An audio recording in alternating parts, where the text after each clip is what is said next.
లాగా మాట్లాడతారు. నీతో తొందరగా రావాలి, దేవుడి వైపు ఉండాలి, దేవుడిని ఆరాధించాలని ఎన్నోసార్లు మొత్తుకుంటారు. ఆ పెద్ద ఆయన కూడా మొత్తుకునేవాడు.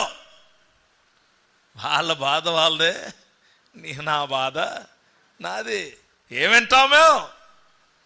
వింటామేం పైగా మేము మాత్రం పేరుకి ఎప్పటి నుంచో క్రైస్తవులు,